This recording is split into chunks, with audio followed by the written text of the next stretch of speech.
Kamusta mga ka-edit?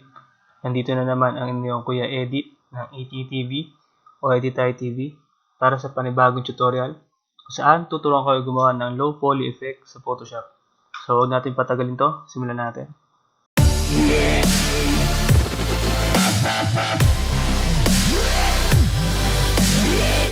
Ito yung magiging subject natin for today mga ka-edit. Okay? So, gamit lang tayo ng pen tool para ma-select lang yung subject natin. Kunin lang natin yung head and shoulders, okay?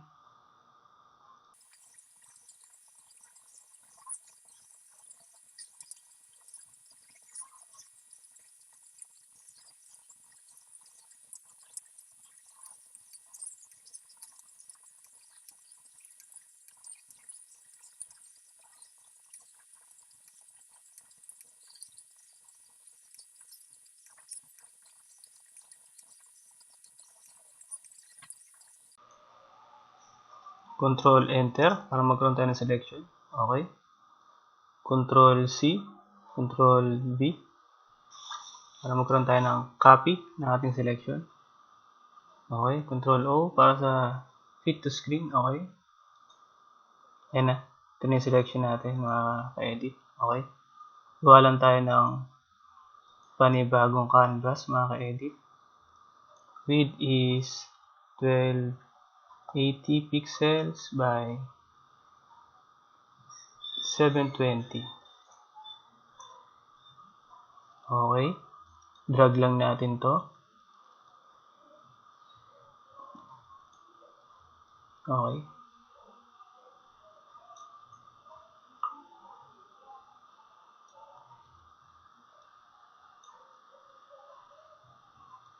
Ngayon, simulan na natin gumawa ng low poly effect. Okay. Gamit tayo ng polygonal lasso tool. Okay. L para sa kanyang shortcut. Then, gawa tayo ng triangle.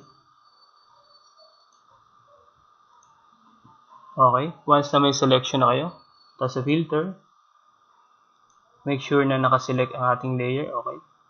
Then, punta tayo sa filter. Once na may selection na, blur. Then, average. Okay. Control D para sa shortcut ng deselect. Then, paulit-ulit lang mga ka-edit. Select lang ulit ang triangle. Okay, once na may selection, filter. Kaya mapapansin nyo dito mga ka-edit, meron siyang shortcut para sa last na ginamit mo sa filter. Alt, Control F. Tapos kung ano yung ginamit mo last na filter, yun yung gagawin niya. Okay? Which in this case, yung average. Okay? Control D, deselect. Then paulit-ulit lang mga ka-edit.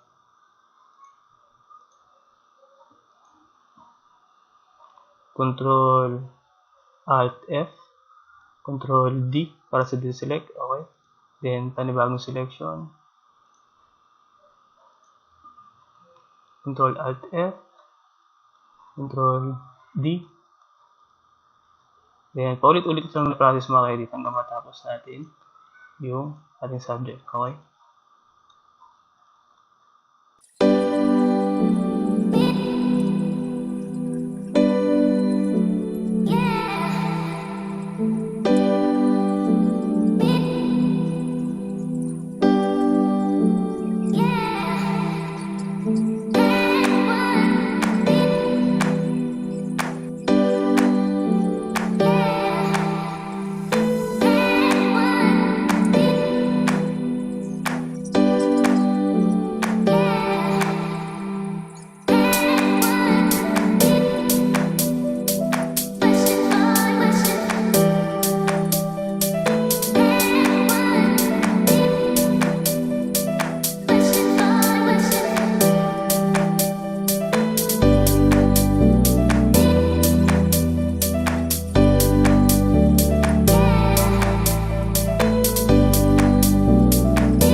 Yan mga ka-edit. Tapos na ang ating low poly effect sa Photoshop. Okay. Gawa lang natin siya ng background mga ka-edit. Punta tayo sa adjustment layer. Okay. Then gradient. Okay.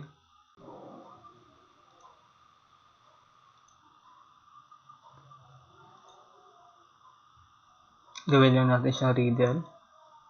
Okay. Check natin yung inverse.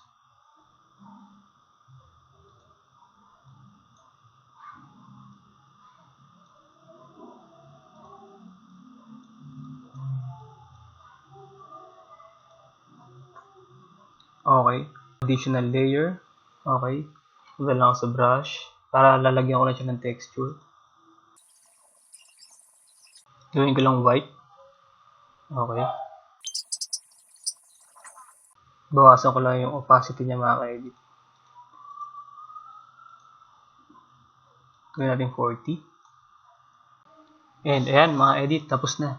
Ito na ang ating low poly effect sa Photoshop.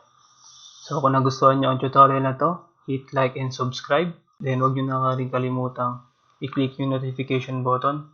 Like nyo na rin ang ating FB page. Naka-flash sa ating screen. Ayan, okay. Then maraming salamat sa pagsama sa ating bagong tutorial. Muli, ito ang inyong Kuya Edit ng ETTv. Bye mga ka-edit.